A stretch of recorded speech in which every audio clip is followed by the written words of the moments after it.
तेरे हाथ से शाका भोला छूट गया, उसका दुख मना, टूटे हुए कलम का नहीं। सूखे घाव पर मरहम और औरत के हाथ में कलम अच्छा नहीं लगता। ला मुझे दे, मैं कचरे के ढेर में फेंक देती हूँ।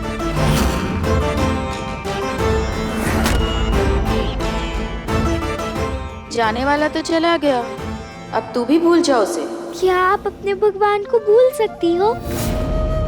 अपनी जड़ी बूटियाँ और इन सब को भूल सकती हो? थोड़ी बात थोड़ी लात, तभी समझे औरत जात। मेरी तो परेशानी यही है कि मैं कुछ नहीं भूल पाती, पर मेरा वादा है तुझसे कि मैं तुझे रॉय चौधरी की हर चीज भुलवा दूंगी। नहीं ठाकुर माँ,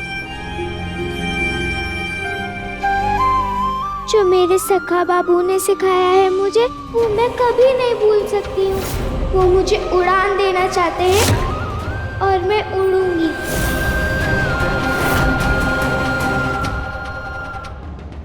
मालिक, हाँ बात हुई? हाँ, गांव वाले बता रहे थे कि ये कोठी दास परिवार की है। साथ में उन्होंने ये भी बताया कि ये अड़ियल ठाकुर माई से बेचने देगी नहीं। आधा सच है बिहारी की बात में, मतलब बाकी आधी बात यह है कि आज से कई साल पहले कोठी का आधा हिस्सा दास परिवार ने किसी और को बेच दिया था। और काका, आप ये बात कैसे जानते हैं? नहीं, हमें बस पता चला था। जमींदार लोग आपस में कोठियों की जमीनों की बातें होती ही रहती हैं ना। तो काका, पता लगाइए ना कि किसने इस कोठी का आधा हिस्सा खरीदा। पता लगाना बहुत मुश्किल होगा, और वैसे भी अनिरुद्ध तो क्यों मधुमक्खी के छत्ते में हाथ डालना चाहता है? हम यहीं कृष्णनगर में कोई दूसरी कोठी खरीद लेंगे। नहीं काका, मेरा यहाँ इसी कोठी में रहना जरूरी है काका।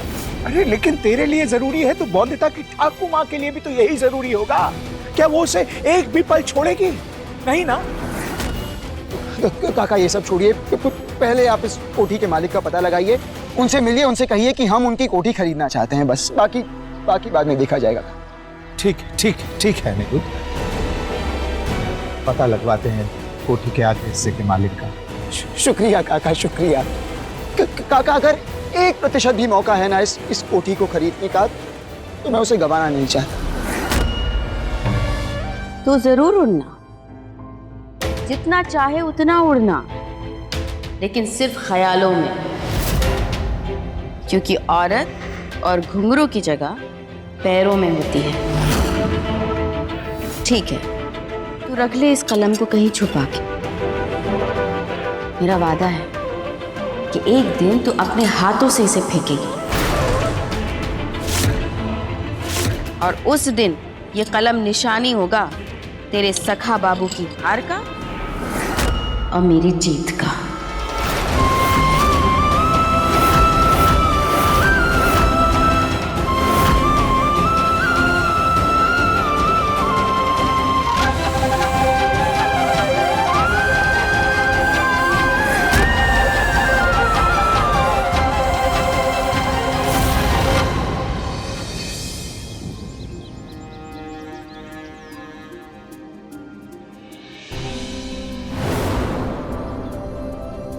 बौंदिता,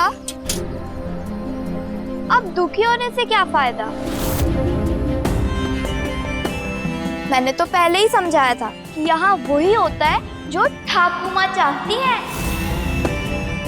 ठाकुर, देखा ना कैसे लौट गए बौंदिता के सखा बाबू।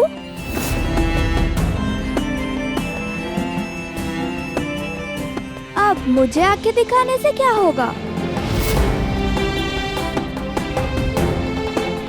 कल जैसे जादू से बताशे लाई थी, वैसे ही ले आओ ना अपने सखा बाबू को जादू से।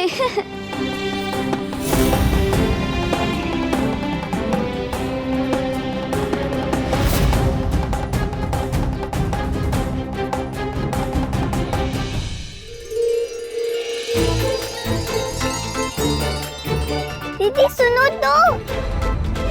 रहने दे, कुछ नहीं सुनना मुझे, कुछ अच्छा नहीं लग मुझे। देखना, सूरज में भी चमक नहीं है, ना हवा सरसर कर रही है, ना ही पक्षियों की आवाज अच्छी लग रही है। अरे दीदी सुनो तो, इस समय कोई रसगुल्ला भी दे तो मना कर दूं मैं। लेकिन बात तो सुनो मेरी दीदी। कहा ना, मेरा बात करने का मन नहीं है। दीदी सुनो तो, सुन क्यों नहीं रही है?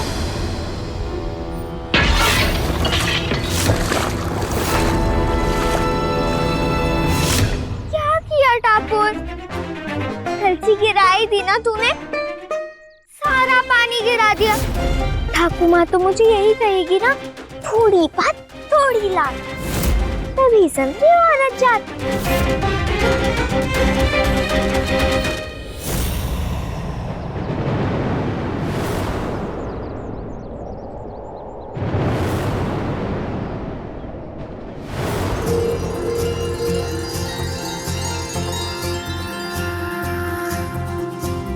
दूर पर तेरा साया है, मुझ पे भरोसा क्यों जाने तुझ पे। मैं धूल हूँ आसमां ये तेरा, हो जैसे हम दो किनारे। मैं हूँ इस मिट्टी से विलायती बाबू है तू, आयु मिल ही जाएंगे जैसे सांझ सवेरा। पराया होकर लगता अपना सा, रिश्ता तेरा मेरा, रिश्ता तेरा मेरा, रिश्ता तेरा मेरा, रिश्ता तेरा। सखा बाबू, आप? हाँ बौंदता,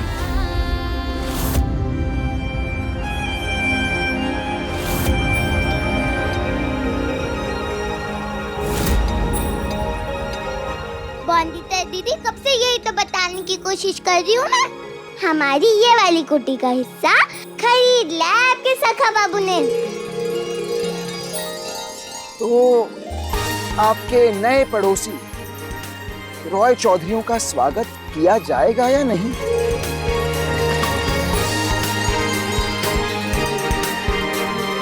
तो अब आप मेरे सखा बाबू के साथ साथ पड़ोसी बाबू भी बन गए हैं। हाँ बौंदता, याद है मैंने तुमसे क्या वादा किया था? मैंने कहा था कभी साथ नहीं छोड़ूंगा तुम्हारा। तो अपना वादा कभी तोड़ता है अनिरुद्ध रॉय चौधरी? बौंदता, कानून ने बाल विवाह की कुप्रथा को खत्म किया, हमारी शादी को तोड़ा, पर हमारे भरोसे को नहीं, जो हमें एक दूसरे पर आज भी है। हमारे रिश्ते को नहीं, जो हमारा एक दूसरे से मन से जुड़ा है। बौंदता, कागज का कोई टुकड़ा तुम्हारा और मेरा रिश्ता ना जोड़ सकता है न तोड़ सकता है। हमारा रिश्ता कल भी जुड़ा था, आज भी जुड़ा है और हमेशा, बौंदता, हमेशा जुड़ा रहेगा। थोड़ी देर पहले कोई कह रहा था कि आज कुछ अच्छा नहीं लग रहा है, ना सूरज में चमक है, ना हवा सरसर कर रही है। आज तो रसगुल्ला भी खाने का मन नहीं था तुम्हारा दीदी। अरे नहीं मेरी प्यारी चिटकी, अब तो मन कर रहा है कि पूरी हंडिया चट कर जाओ रसगुल्ला की, वो भी चाशनी में डुबो डुबो कर। धन्यवाद सखा बाबू।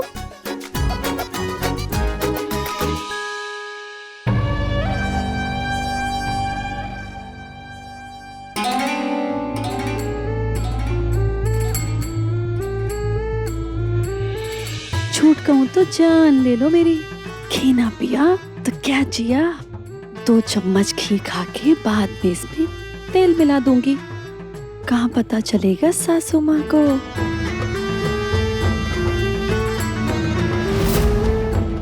बिल्ली आंख बंद करके दूध पीती है और समझती है कि पूरी दुनिया अंधी हो गई। किसने खोली घी की बरनी? ओ सासू माँ, झूठ कहूँ तो जान ले लो मेरी, बरनी का ढक्कन खुला था, वही बंद कर रही थी, कहीं घी ना गिर जाए। बरनी के ढक्कन से ज्यादा जरूरी है कि तू अपनी जीभ पर ढक्कन लगा। जो औरत कम ना खाए वो सारी उम्र गम खाए। थोड़ी बात थोड़ी लात, तभी समझे औरत जान। झूठ कहूँ तो जान ले लो मेरी सासू माँ। चखना तो दूर, मैंने तो सूंघा तक नहीं की को। जिसने किया औरत की जीभ पर भरोसा, उसने बाद में खुद को ही कोसा। तुझसे ज्यादा तो मैं कमला पे भरोसा करती हूँ। ठाकुर माँ, ये मिठाई आई है। किसने भेजी? हमारे नए पड़ोसी है ना, उन्होंने भेजी। ठाकुर माँ के सामने कोई भूत भी कूठा नहीं गाड़ सकता। इंसानों की कैसे हिम्मत हो गई और कोठी बिक गई, हमें खबर तक ना हुई। वहाँ कोई कैसे आ सकता है? वो कोठी तो हमारी है ना? हमारी नहीं, मेरी है। मेरी थी। वंदिता के दादा के गुजरने के बाद पैसों की तंगी की वजह से मैंने कोठी का वो हिस्सा बेच दिया था। बाद में दोबारा खरीदने की बहुत कोशिश की, पर चूंकि हमारे घर में औरत का हुक्म चलता है, उसने हमें दोबारा नहीं बेची। अब बेची होगी किसी धनवान को।